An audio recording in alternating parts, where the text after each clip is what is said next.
Yeah, I have a question. So this is about a small project, and you've put all the hours into the research, and then you're doing the final deliverable, and the client keeps asking for more and more and more and more, and it's not itemized in the scope of work. Is there a level or a baseline that says this is competency?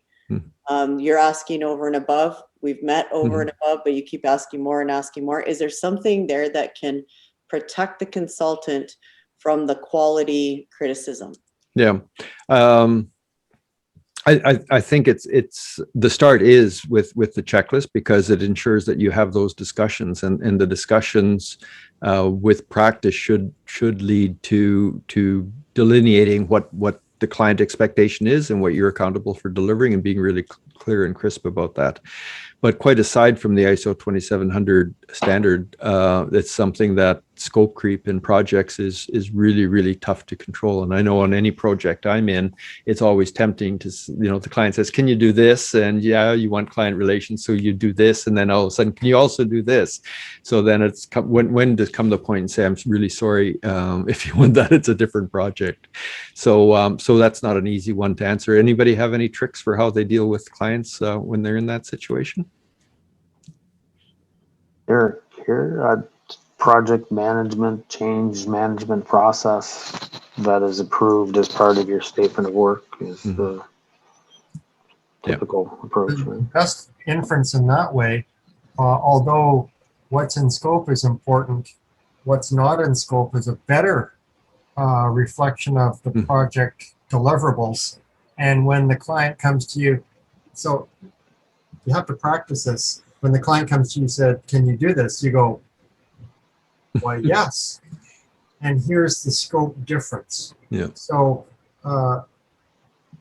like Derek said, it's project management. And if you want to really take it to a contract, make sure your scope is in your statement of work and your scope exclusion as well. Yeah, exactly. Contingency budget helps depending on the size of the project, and you kind of let the client, here, you can manage that extra 20 grand or whatever it is, and as long as we have the schedule and the resources to meet it. But if you're going to use contingency, you really need to keep a record of what out of scope things were covered by the contingency. I find I agree with Lorne that stating in your contract and stating what's not in scope can be very powerful. But the other trick sometimes just in the discussion is, well, yes, we can make room for that. Is there something we can take out of scope so that we don't have to increase the cost to you? Pretty soon gets you into a discussion of them accepting the cost condition. So then you can manage it as a change.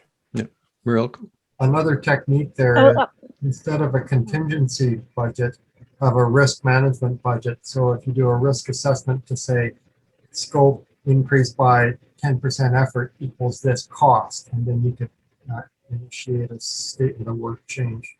Okay. Marilka, you have something, and then we'll have to move on. Yeah, just a couple of things. I sadly say that in my prior years of being less experienced, I'm sure this wouldn't apply to anybody here, but how important it is to get a confirmation in writing, even if it's with email. I agree to this change, and it's going to be X increase in fees to do ABC that you've now asked me to do. So even though they agree to it verbally, I've had clients who have extremely short memories, unfortunately. The other thing too, with regard to Kara, and I sort of feel for her because, you do all this work and it's like, it's not enough, you got, like, they don't like the answer. So they're asking you to find a different answer. So, and I'm sure this is done, but perhaps, just by detailing, these are the sources that you plan to use. This is the kind of information they will provide. Will you agree that this is sufficient? And oh, by the way, if you want us to add on additional data points or whatever, country resources or whatever it have to be, it's going to be an additional cost, and this is the cost. So perhaps sort of, because it seems like you've had this happen, so this would be my suggestion. Just so that people are agreeing to the sources you want to use, they know what's going to be provided. And because that way it gives them a chance, but that's not dealing enough with this particular aspect. So they can't come back to you and say you didn't do it. So then you can add, and then it could affect your pricing right from the beginning.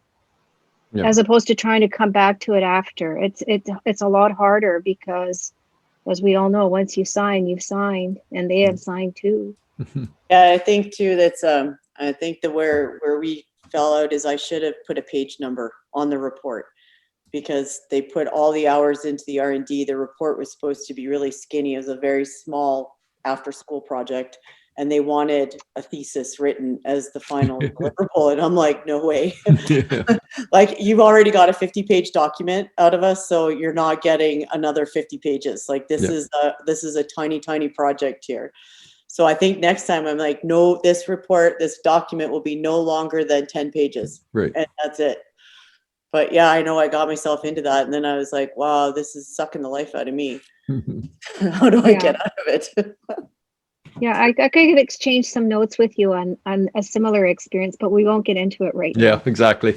We'll move back to ISO. One thing I started doing in my contracts is have a paragraph inserted about what happens in terms of scope change and who's accountable for approving scope change. So then you can always refer back. Oh, we've got that in the contract along your lines, Lauren.